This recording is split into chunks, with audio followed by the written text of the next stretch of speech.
Saudara, Anda masih bersama saya Syematika dalam Kompas Aceh. Menteri Agama Fahrul Razi berkunjung ke Aceh dalam rangka memberikan bantuan pembangunan masjid di kota Lok Sumawe. Menteri Agama juga turut memberikan orasi ilmiah dalam acara pembinaan aparatur sipil negara di Aula UIN Araniri Banda Aceh pada Senin pagi. Dalam orasinya, Fahrul Razi menyatakan isu kerukunan antar umat beragama tidak lagi menjadi persoalan di Aceh. Menteri Agama tiba di Aceh sejak Kamis lalu dalam rangka kunjungan kerja ke sejumlah kabupaten kota di Aceh.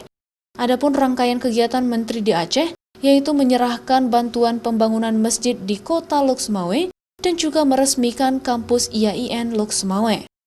Dalam kunjungannya, Fahrul Razi juga turut memberikan orasi ilmiah di Universitas Islam Negeri Araniri Banda Aceh pada acara pembinaan ASN. Dalam orasinya, Menteri Agama menyatakan isu kerukunan antar umat beragama tidak lagi menjadi persoalan di Aceh. Masyarakat Aceh mampu hidup berdampingan antar umat beragama sejak dahulu hingga sekarang. Bahkan Aceh juga memiliki kampung keberagaman yang berada di Desa Penayung, Banda Aceh. Baginya, dialog tokoh lintas agama di Aceh menjadi contoh baik dalam mewujudkan kerukunan beragama. Menteri Agama juga mengatakan, salah satu program prioritas Kemenak yaitu Kita Cinta Papua dan juga Kita Cinta Aceh. Program ini terhubung oleh sebuah jembatan emas kesetiakawanan dari Aceh, Maluku, Papua, dan juga Papua Barat. Kita sekarang paling membangun kerukunan di Indonesia, kerukunan umat beragama. Tapi saya garis bawahi masalah kerukunan umat beragama di Aceh sudah selesai. Dari dulu sampai sekarang tidak pernah ada sesuatu yang gangguan dari kerukunan agama.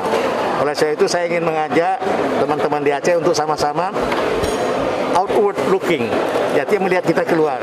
Dan sekarang Aceh sangat aktif dalam membangun jembatan kesetiakawanan Aceh-Papua dalam kaitan meningkatkan pembinaan untuk share bidang pendidikan di Papua. Hebat sekali. Setelah memberikan orasi ilmiah, Menteri Agama meresmikan prasasti rumah moderasi untuk menyebarkan nilai-nilai moderasi kepada masyarakat, serta meresmikan program gerakan 1000 buku UIN Araniri Banda Aceh.